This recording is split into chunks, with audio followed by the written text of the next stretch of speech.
کہ دو کلمات زبان پر بہت ہلکے ہیں لیکن میزان عمل پر بہت بھاری ہے، سبحان اللہ و بحمدہ سبحان اللہ العظیم۔ پھر بخاری میں یہ بھی آیا کہ اگر اس سے کوئی بہتر تسبیح ہوتی تو اللہ تعالیٰ فرشتوں کو سکھاتا، فرشتوں کی بھی تسبیح یہی ہے۔ اور دوسری فارم میں بھی آئی ہے سبحان اللہ، الحمدللہ، لا الہ الا اللہ، اللہ اکبر۔ یہ کلمات اللہ تعالیٰ کو بہت زیادہ پسند۔ 100 دفعہ روزانہ سبحان اللہ پڑھ لیا، تمہیں 100 غلام آزاد کرنے کا ثواب ملے۔ سر روزہ اگر آپ توڑ بیٹھیں تو ایک غلام آزاد کرنا پڑتا ہے، تو 100 روزوں سے بھی کے برابر یہ آپ سمجھ لیں۔ 100 دفعہ الحمدللہ پڑھ لیا کرو، تمہیں 100 گھوڑے اللہ کی راہ میں جہاد کے لیے بھیجنے کا ثواب۔ 100 دفعہ اللہ اکبر پڑھ لیا کرو، تمہیں 100 اونٹ اللہ کی راہ میں بھیجنے کا، قربان کرنے کا، نہر کرنے کا ثواب ملے۔ 100 اونٹ، سر ایک اونٹ کی قیمت آلموسٹ 2-2.5 لاکھ کروڑوں روپے کا وظیفہ ہے جی، ملینز آف ڈالرز کا یہ وظیفہ ہے فری میں۔ اور 100 دفعہ لا الہ الا اللہ پڑھ لیا کرو، یہ زمین و آسمان کے درمیان جتنا فاصلہ ہے اس کو ثواب سے بھر دے۔ سر لا الہ الا اللہ کے پھر برابری کون کر سکتا؟ وہ حدیث بطاقہ ہے نا، کاغذ کے پرزے والی حدیث جامع ترمذی میں، کہ ایک شخص کے 99 دفاتر گناہوں کے کھولے جائیں گے اور نامہ مال تل رہا ہوگا، تو اللہ تعالیٰ فرمائے گا میں کسی کے ساتھ ناانصافی نہیں کرتا۔ دوسری طرف ایک کاغذ کا ٹکڑا ڈالا جائے گا جس پہ لا الہ الا اللہ لکھا ہوگا۔ وہ شخص کہے گا یہ ایک ٹکڑا کیا کر سکتا، بس وہ رکھنے کی دیر ہوگی، وہ پڑھنا بھاری ہو جائے گا۔ اللہ کے نام سے تو وزنی کوئی چیز نہیں ہو سکتی، اسے کہتے ہیں کاغذ کے پرزے والی حدیث، اس کے لیے جنت کا حکم ہو جائے گا۔ لا الہ الا اللہ کا مقابلہ نہیں۔ تو یہ 4 وظیفے ہیں، سبحان اللہ، الحمدللہ، اللہ اکبر، لا الہ الا اللہ۔ یہ اتنا محبوب وظیفہ ہے کہ جو سنن نبی داؤد میں، جامع ترمذی میں صلاۃ و تسبیح والی حدیث ہے، اس میں 300 دفعہ کون سے کلمات پڑھے جاتے ہیں؟ یہی سبحان اللہ والحمد للہ ولا الہ الا اللہ واللہ اکبر، بس اتنا ہی پڑھنا ہوتا ہے۔ یہ ولا حول ولا قوت الا باللہ کی حدیثیں الگ سے ہیں، لیکن صلاۃ و تسبیح میں اتنا ہی پڑھنا ہوتا ہے، 4 کلمات۔ حتیٰ کہ صحیح مسلم میں حدیث ہے، نبی علیہ السلام نے فرمایا یہ 4 کلمات مجھے ہر اس چیز سے بڑھ کر محبوب ہیں جن پہ سورج طلوع ہوتا ہے، یعنی دنیا اور جو کچھ دنیا کے اندر ہے اس سے بڑھ کر مجھے یہ چیز محبوب ہے کہ میں یہ 4 کلمات کہہ لوں، سبحان اللہ والحمد للہ ولا الہ الا اللہ واللہ اکبر۔ اور صحیح مسلم کی ایک اور حدیث ہے کہ نبی علیہ السلام نے فرمایا اللہ تعالیٰ کو اس سے بڑھ کر کوئی اور کلمات محبوب نہیں ہے، اور یہ حصہ بخاری میں بھی ہے اس کا، اور اس میں اللہ تعالیٰ کی طرف سے کوئی پابندی نہیں ہے، تم ان کی ترتیب بھی بدل سکتے ہو، یعنی سبحان اللہ کے بعد آپ اللہ اکبر پڑھ لیں، پھر لا الہ الا اللہ، کوئی فرق نہیں۔ یہ ایک اوپن چیز، آپ یوں بھی کر سکتے ہیں کہ پہلے 100 دفعہ پڑھ لیں سبحان اللہ سبحان اللہ سبحان اللہ، الحمدللہ الحمدللہ الحمدللہ، اللہ اکبر، کیونکہ را کو پھر لام سے ملائیں گے، اللہ اکبر اللہ اکبر اللہ اکبر، لا الہ الا اللہ لا الہ الا اللہ لا الہ الا اللہ۔ اور یوں بھی پڑھ سکتے ہیں، وہ زیادہ بہتر ہے، سبحان اللہ والحمدللہ ولا الہ الا اللہ واللہ اکبر، کیونکہ اکبر پہ وقف کریں گے، ورنہ یہ سبحان اللہ تو الحمدللہ ہی پڑھ نہیں سکتے آپ، کیونکہ الحمدللہ الحمدللہ بنے گا کانٹینیوس، جیسے اللہ اکبر اللہ اکبر اللہ اکبر، تو وقف کرنا پڑے گا سوائے سبحان اللہ کے۔ سبحان اللہ یہ تو پڑھ سکتے ہیں، لیکن الحمدللہ کو الحمدللہ وقف کرنا پڑے گا۔ اللہ اکبر اگر ملائیں گے تو اللہ اکبر را کو لام سے، تو اس کی بجائے اتنی مشکل میں نہ پڑے، سبحان اللہ والحمدللہ ولا الہ الا اللہ واللہ اکبر، ایک تسبیح پڑھ لے، 4 وظیفے 100 دفعہ ہو جائیں گے، کیونکہ نبی علیہ السلام نے اجازت دے دی ہے نا، آگے پیچھے دائیں بائیں کچھ بھی کر سکتے ہو، اور یہ ترتیب تو صلاۃ و تسبیح میں موجود ہے، نبی علیہ السلام نے کلمات پڑھے بھی ہیں۔ آپ کو پتہ ہے تبلیغی جماعت والے 3 وظیفے بتاتے ہیں، ویسے بڑی سمجھداری سے ہی کسی نے وہ ڈیوائز کیے ہوئے ہیں۔ 100 دفعہ وہ یہ بتاتے ہیں سبحان اللہ والحمد للہ ولا الہ الا اللہ واللہ اکبر، وہ ساتھ وہ بتاتے ہیں ولا حول ولا قوت الا باللہ، وہ بھی پڑھ سکتے، وہ بھی صحیح بخاری میں رات کو اٹھتے وقت کی دعا ہے، العلی العظیم تک بھی پڑھ سکتے ہیں، وہ ابن ماجہ میں موجود ہے۔ میرا ایک یوٹیوب پہ کلپ ہے 6 کلموں کا ثبوت، تو میں نے بتایا 4 کلمے ثابت ہیں، 2 مولویوں کے لکھے ہوئے ہیں آخری والے جو، تو بلکہ وہ میرا بیٹا تو وہ اس کے وہ کورس میں آیا تو اس نے وہ 2 یاد ہی نہیں کیے، تو اس کو ماں کہہ رہی یاد کرو، کہتی ثابت، وہ کہتا ثابت ہی نہیں ہے تو کیوں ساتھ یاد کر۔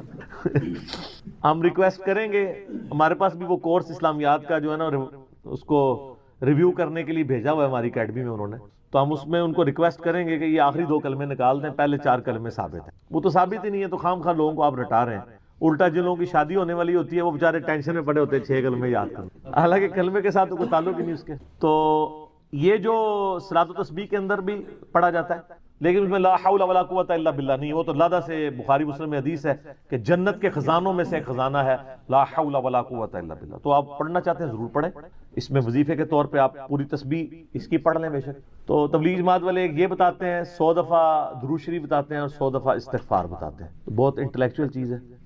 یہ وظیفہ اتنا کمال ہے کہ آپ کے ہر فرض نماز کے بعد یہ وظیفہ نبی علیہ السلام نے مشروع کیا ہے. مسلم شریف میں حدیث ہے ہر فرض نماز کے بعد یہ وظیفہ پڑھنے والا کبھی نامراد نہیں جاتا. 33 دفعہ سبحان اللہ، 33 دفعہ الحمدللہ اور 34 دفعہ اللہ اکبر. اور ایک حدیث میں ہے مسلم شریف کی کہ جو پڑھے 33 دفعہ سبحان اللہ، 33 دفعہ الحمدللہ، 33 دفعہ اللہ اکبر اور 100 کا عدد پورا کرنے کے لیے پڑھ لے لا الہ الا اللہ وحدہ لا شریک لہ لہ الملک ولہ الحمد وہو علی کل شیء قدیر. 100 کا عدد اس سے بھی پورا کر سکتے ہیں اور 100 کا عدد اللہ اکبر کہہ کے بھی پورا کر سکتے ہیں. تو اس کے سارے گناہ معاف کر دیے جائیں گے اگرچہ سمندر کی جھاگ کے برابر ہی کیوں نہ ہو. لیکن وہ صغیرہ گناہ، کبیرہ گناہ صرف توبہ سے معاف ہوتے ہیں. وہ صحیح مسلم میں حدیث ہے کہ اگر بڑے گناہوں سے بچا جائے تو ایک جمعے سے دوسرا جمعہ، ایک رمضان سے دوسرا رمضان اور ایک نماز سے دوسری نماز درمیان کے گناہوں کا کفارہ بن جائے گی. لیکن جو نماز ہی نہیں پڑھتا تو جمعہ پڑھتا رہے تو وہ تو بڑے گناہوں سے نہیں بچا ہوا نا. مسلم شریف میں حدیث ہے بندے کے کفر اور اسلام کے درمیان فرق نماز ہے. یہ نہ ہو کہ ایک رمضان پڑھ لے اگر رمضان کے بیچ چلے سارے، نہیں نہ اس طرح نہیں ہوگا. تو یہ وظیفہ اتنا کمال ہے، بخاری مسلم دونوں میں حدیث ہے. کچھ غریب صحابہ حضور کے پاس ہے، یا رسول اللہ ہر مقابلے میں ہم برابری کر لیتے ہیں امیر اصحاب کی. وہ روزے رکھتے ہیں ہم بھی روزے رکھ لیتے ہیں، وہ نمازیں پڑھتے ہیں ہم بھی نمازیں پڑھ لیتے ہیں، وہ جہاد کرتے ہیں ہم بھی جہاد کر لیتے ہیں. ایک معاملے میں آ کے ہم مارے جاتے ہیں. قرآن میں بار بار ہے اللہ کی راہ میں خرچ کرو، ہم تو خود ہی غریب ہیں. تو آپ ہمیں کوئی اس کا حل تجویز کریں. تو آپ فرمایا میں تمہیں ایک ایسی چیز بتاتا ہوں کہ تم ان کی برابری کر لو گے. تم ہر فرض نماز کے بعد 33 دفعہ سبحان اللہ، 33 دفعہ الحمدللہ، 34 دفعہ اللہ اکبر پڑھ لیا کرو. یہ بخاری مسلم دونوں میں. کچھ دنوں کے بعد پھر وہ حاضر ہوئے، یا رسول اللہ وہ تو امیر صحابہ کو بھی پتہ چل گیا، وہ بھی یہی کچھ پڑھ رہے ہیں. اب ہم کیا کریں؟ تو اسی تک لو جناب، تو اسی گرین کارڈ دے بلو کارڈ دے چکر پہ ہو، دنیا دے آخرت کے نہیں. صحابہ کرام آخرت کے بلو اور گرین کارڈ کی بات کر. تو نبی علیہ السلام مسکرائے. آپ نے فرمایا ذالک فضل اللہ یؤتی من یشاء، یہ اللہ کا فضل ہے، میں تو اللہ کا فضل نہیں روک سکتا. تو ظاہر ہے گیون سرکمسٹانسز اللہ کے دیے ہوئے ہیں، اس کے اندر آپ بیسٹ پرفارم کریں. اللہ کے فضل کو تو کوئی روک نہیں لگا سکتا. کوئی یہ نہیں کہہ سکتا کہ جی وہ یعنی تیرے ہوتے جنم لیا ہوتا کیوں نہیں ہوا، ہو سکتا ہے ابو جہل ہی ہوتا. تو جس حال میں اللہ نے رکھا ہے اسی کو آپ بہتر سمجھیں. تو اس طرح کی کئی احادیث ہیں جو ان وظیفوں کو سپورٹ. اچھا مسلم شریف میں ایک حدیث میں یہ بھی آیا کہ 10 دفعہ سبحان اللہ، 10 دفعہ الحمدللہ اور 10 دفعہ اللہ اکبر. اگر کسی کے پاس ٹائم تھوڑا ہے نا تو فرض نماز کے بعد یہ بھی پڑھ سکتے. 10 دفعہ بھی وظیفہ یہ والا کیا جا سکتا. ایک بڑی رکت انگیز حدیث ہمارے یوسف بھائی نے اس پہ کلپ بھی بنایا ہے، صفین کی راتوں میں. بخاری مسلم دونوں میں حدیث ہے. مولا علی علیہ السلام خود روایت کر رہے ہیں. وہ کہتے ہیں کہ نبی علیہ السلام کو جب اللہ نے کشادگی دی، کچھ غلام آپ کو گفٹ ملے، تو میں نے فاطمہ سے کہا کہ تم پورا دن گھر کی صفائی کرتی ہو، چکی چلاتی ہو، اس کی وجہ سے ان کے ہاتھ پہ بھی نشان بن گئے تھے. اس طریقے سے سامان اٹھا کے لاتی تھی تو وہ رسی کے نشان یہاں پڑے ہوئے تھے. تو نبی علیہ السلام سے جا کے جو ہے وہ ایک غلام ڈیمانڈ کر لیتے ہیں جو ہمیں ذرا ہیلپ آؤٹ کر دے گا. جب سب کو مل رہا ہے تو ہمیں بھی مل جائے گا. تو سیدہ فاطمہ حاضر ہوئی. یہ حدیث بخاری میں بھی ہے، مسلم میں بھی. تو حضور علیہ السلام کے پاس گئیں، بات نہیں. طبیعت میں تربیت کس کی تھی سر؟ بولڈنس نہیں تھی وہ، حالانکہ باپ ہے اور حضور کو پتا تھا اپنی بچی کی. تو وہ گئیں، بات نہیں کر سکی، واپس چلی گئی.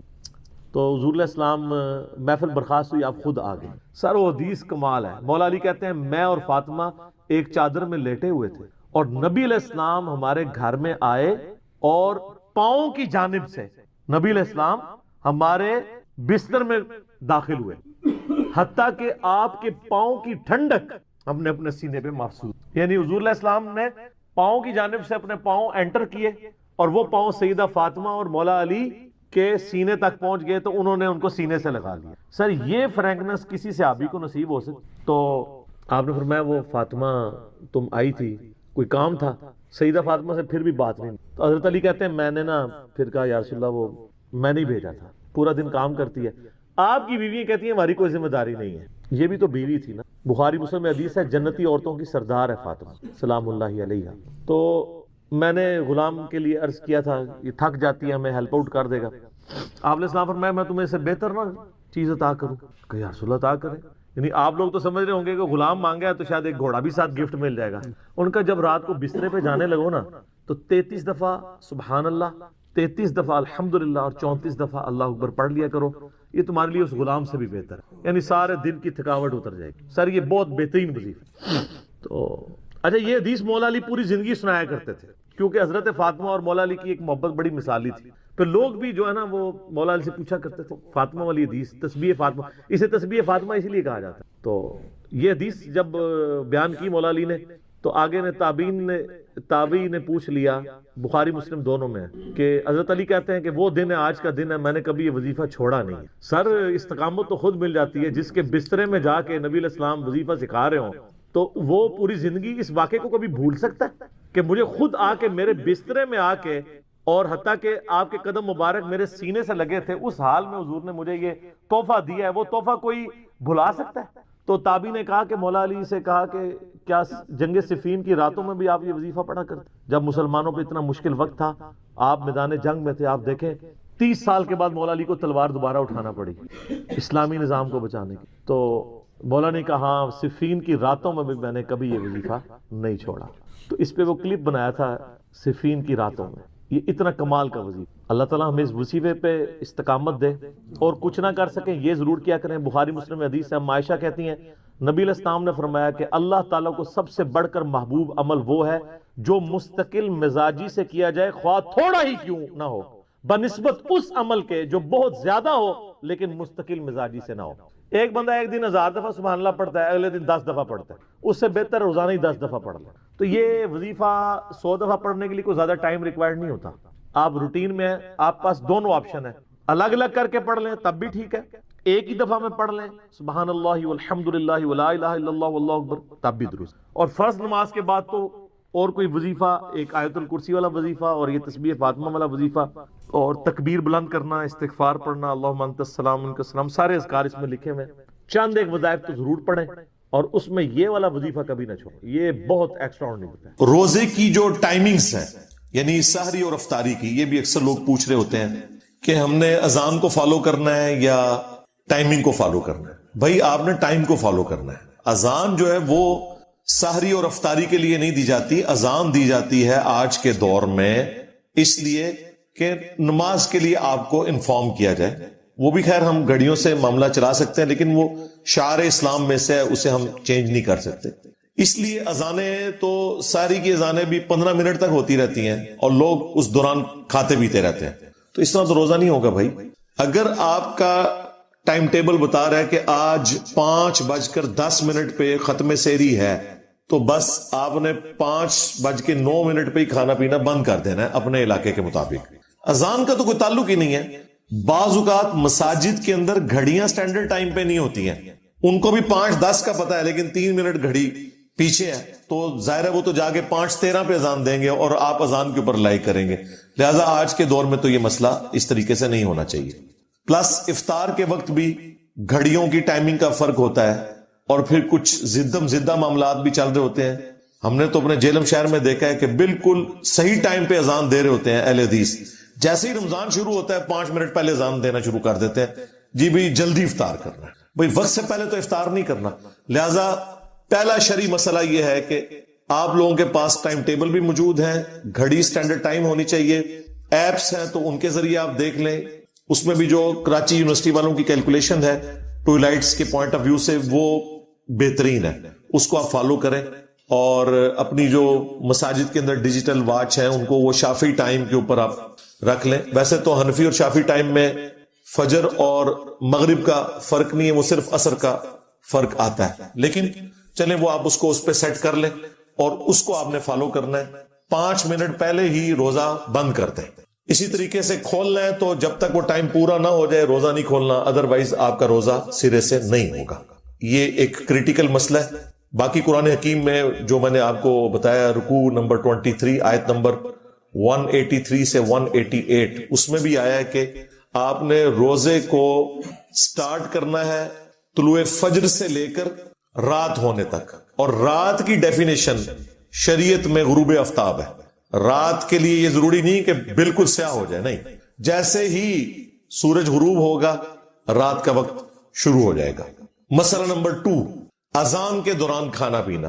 تو بھائی یہ جو اذان کے دوران کھانا پینا ہے، یہ ایک سنن نبی داؤد کی حدیث تھی جسے مس یوز کیا لوگوں نے، وہ اس طریقے سے نہیں تھی. وہ یوں ہے کہ سنن نبی داؤد میں حدیث ہے کہ جو شخص سحری کر رہا ہے اور اس دوران اذان شروع ہو جائے تو جو اس کے سامنے برتن ہے اس میں سے کچھ کھا پی لے جلدی سے، یعنی وہ جو ٹرانزیشن پیریڈ ہے اس دوران. یہ نبی علیہ السلام نے کہیں نہیں فرمایا کہ آپ 10 منٹ پہلے سحری ختم کر کے بیٹھے ہیں اور اذانیں شروع ہوگی اور آپ پانی پینے کے لیے بھاگ رہے ہیں، آپ کا روزہ نہیں ہوگا. یہ اس شخص کے لیے ہے کہ مثلا 5:05 پہ اس نے سحری شروع کی اور 5:10 پہ ختم سحری ہو رہی ہے، اس دوران وہ 1-2 منٹ اوپر کھا لیتا ہے ٹرانزیشن پیریڈ میں، تو اس کے لیے ایک گنجائش ہے. یہ بھی بہتر ہے کہ ایسا نہ کرے.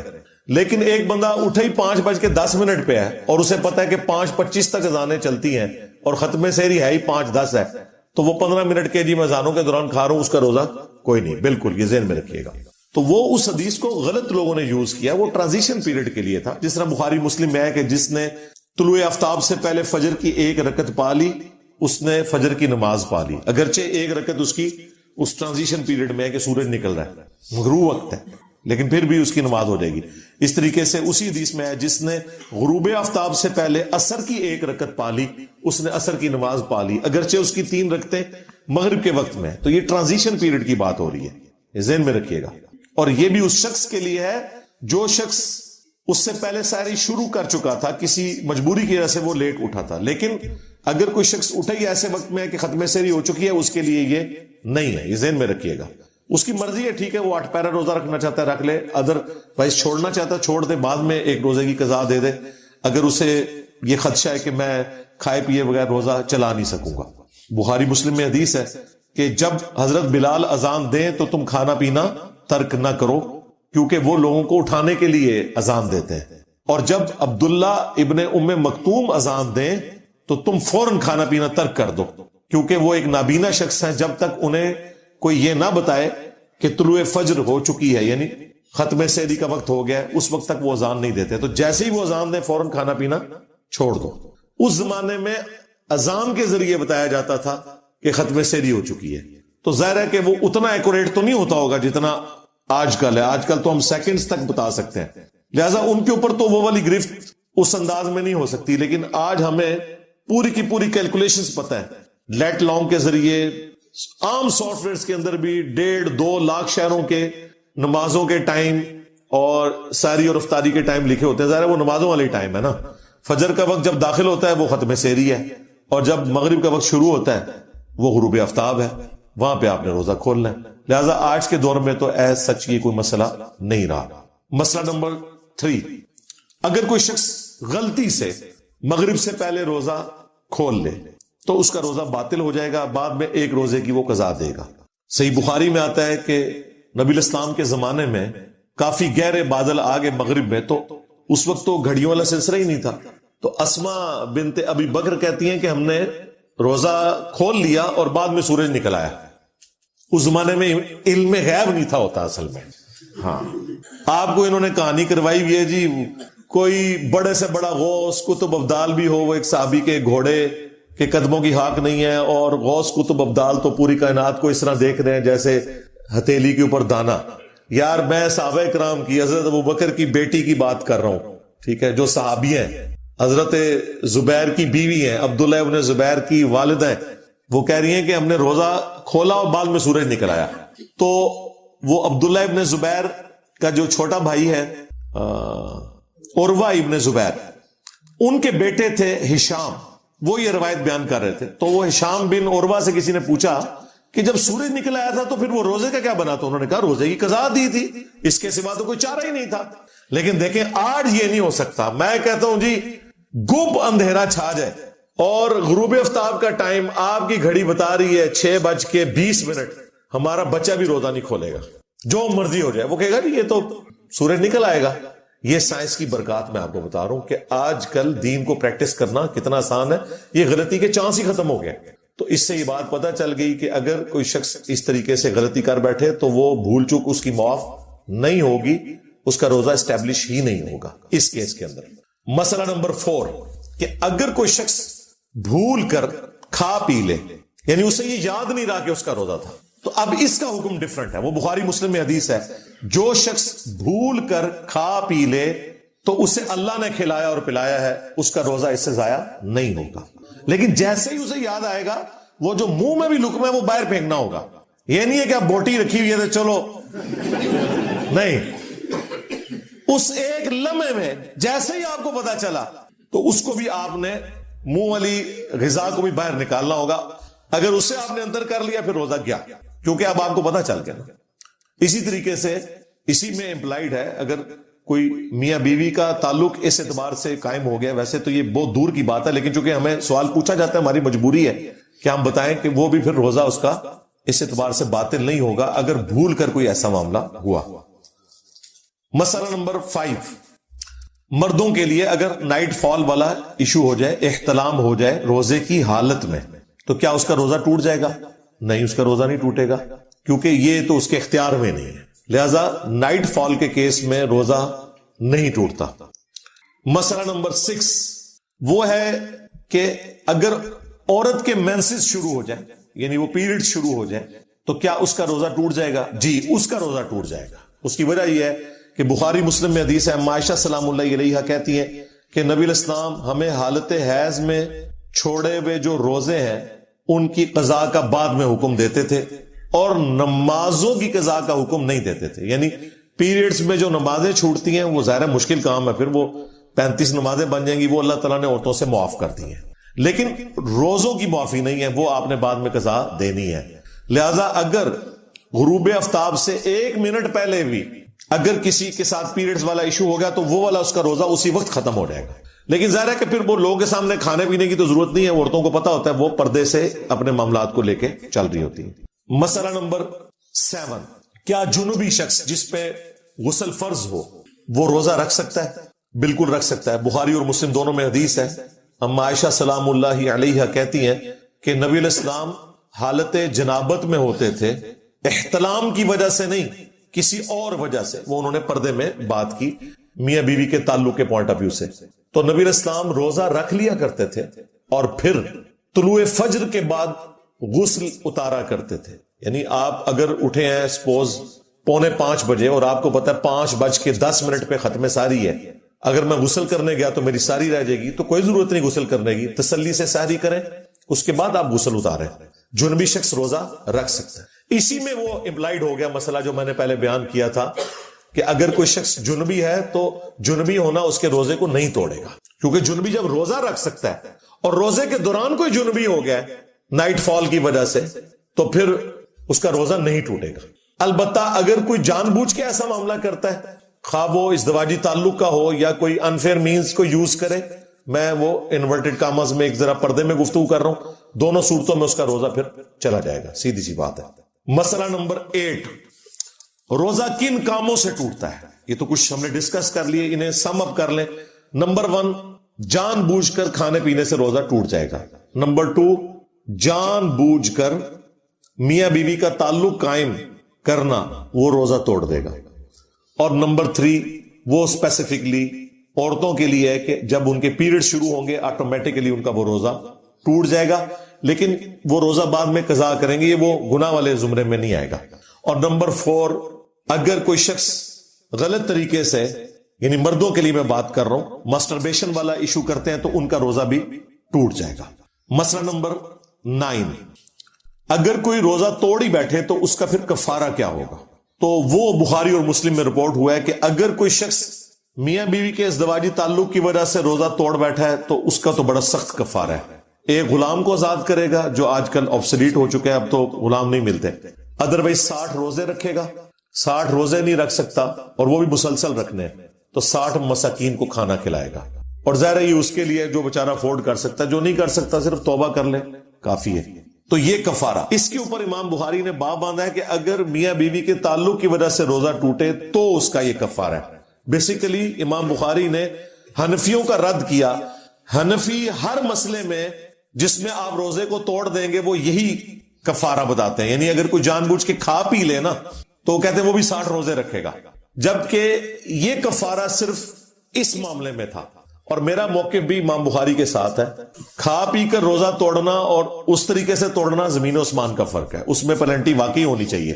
اس میں تو چلے کوئی کسی کے ساتھ کوئی ایسا مسئلہ ہو سکتا ہے, کوئی مجبوری ہو گئی, کسی کے اوپر کمزوری طاری ہوگی, اسے روزہ توڑنا پڑ گیا, اور مجبوری میں تو خیر ویسے بھی الاؤ ہے, اس کی سزا وہ نہیں ہوگی. جان بوجھ کر کوئی کھا پی لے تو اس کے بارے میں قرآن و سنت خاموش ہے کہ وہ کفارہ کیا ادا کرے گا. البتہ المصنف ابن ابی شیبہ میں سعید ابن جبیر تابعی اور سعید ابن مسیب تابعی کے اقوال ملتے ہیں کہ اگر کوئی شخص جان بوجھ کر کھا پی کر روزہ توڑ لے تو وہ توبہ کرے گا اور تھوڑا بہت اللہ کی راہ میں صدقہ اور خیرات کر دے جو اس کی توفیق ہے, اور اس کے بعد بدلے میں ایک روزہ رکھ لے.